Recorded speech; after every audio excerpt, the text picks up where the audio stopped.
बात बेबात पे अपनी ही बात कहता है, मेरे अंदर मेरा छोटा सा शहर रहता है।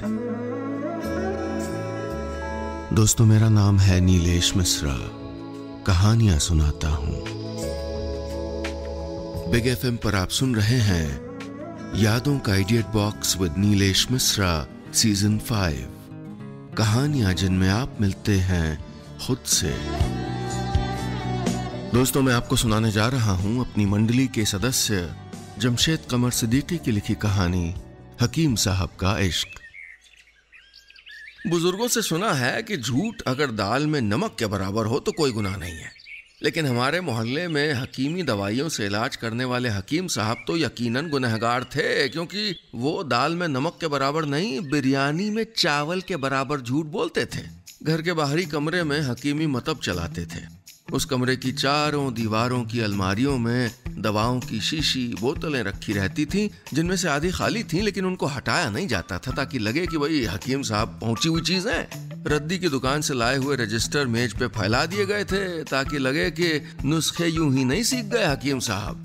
55 साल के हकीम साहब जब उर्दू का अखबार बगल में दबाकर घर से बाहर निकलते थे तो ऐसे में कोई गलती से भी हाथ मिला ले तो हाथ पकड़ लेते थे, और तब तक नहीं छोड़ते थे जब तक 7-8 झूठ बोल ना लें। दोस्तों, उम्मीद है आपको कहानी पसंद आ रही होगी। इस सेगमेंट के एंड में ऊपर एक विंडो दिखेगी जिसको दबाकर आप सीधे अगला सेगमेंट सुन सकते हैं। और हाँ, अगर अपनी बात मुझ तक पहुंचाना चाहते हैं तो फेसबुक या इंस्टाग्राम पर हमारे ऑफिशियल पेज पर आइए, यूट्यूब पर हमारे ऑफिशियल चैनल पर आइए। तीनों जगह आप टाइप करिएगा नीलेश मिश्रा, NEELESH MISRA। साथ में वेरिफिकेशन का ब्लू टिक भी मिलेगा, जिससे आप जान पाएंगे कि यही असली पेज या चैनल है। और हाँ, अगर आप ट्विटर पर हैं तो मेरा हैंडल है नीलेश मिश्रा। उस पर भी आपको वेरिफिकेशन का ब्लू टिक मिलेगा ताकि आप सही पते पर आएं। चलिए आगे बढ़ाता हूं कहानी। हाँ, तो वो निजामी साहब, अरे अपने मेयर, उन्हें क्या जा रहा हूं, रोजाना बुलाते हैं, सोचा आज हो ही आऊं। वो शख्स नकली मुस्कुराते हुए बीच बीच में हाथ खींचने की कोशिश करते, लेकिन हकीम साहब की पकड़ मजबूत थी। एक उनका कंपाउंडर था ननकऊ, जो बाहर स्टूल डाले बैठा रहता था, और कोई मरीज आता तो उसको कम से कम 20 मिनट इंतजार करवाता, ये कहकर कि हकीम साहब अंदर दूसरे मरीज देख रहे हैं। हालांकि हकीकत ये थी कि हकीम साहब बाथरूम में बैठे अखबार पढ़ते रहते हैं। अरे ननकऊ भाई, जब फुंसी हो गई हमारे, बैठने में बहुत तकलीफ है, जरा हकीम साहब से मिलवा दो। एक दोपहर एक धारीदार पैंट कमीज पहने शख्स कमर पे हाथ रखे गेट पे आया तो ननकऊ बोला, अच्छा जय, इधर स्टूल पे बैठ जा। अच्छा बैठो मत, खड़े रहो, हकीम साहब बिजी हैं अभी, वो मजिस्ट्रेट साहब आए हुए ना, अंदर मुल्क के हालात पे चर्चा हो रही है। अरे चर्चा बाद में कर ली है, हिया हमारा पर्चा फटा जा रहा है।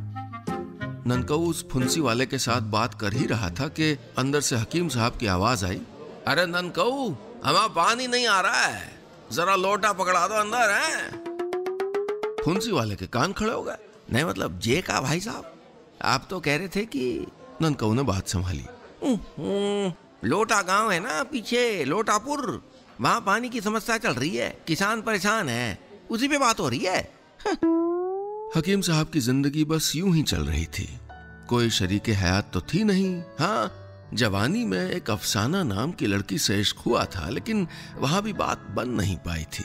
खैर, इधर ननकऊ उस फुंसी वाले के साथ बातें कर ही रहा था कि उसने जोर की आवाज सुनी, ननकऊ। वो अंदर भागा तो क्या देखता है कि हकीम साहब एक हाथ में पायजामे का इजार बंद पकड़े और दूसरे में अखबार लिए खड़े हैं, चेहरे पे बदहवासी है। क्या हुआ हकीम साहब, उसने पूछा तो हकीम साहब ने अखबार उसकी तरफ बढ़ा दिया। ननकऊ ने गौर से देखा तो अखबार में खुद हकीम साहब की मौत की खबर छपी हुई थी। दोस्तों, आगे की कहानी सुनने के लिए ऊपर जो छोटी सी विंडो देख रहे हैं उसको क्लिक करिए और सीधे अगले सेगमेंट में पहुंच जाइए।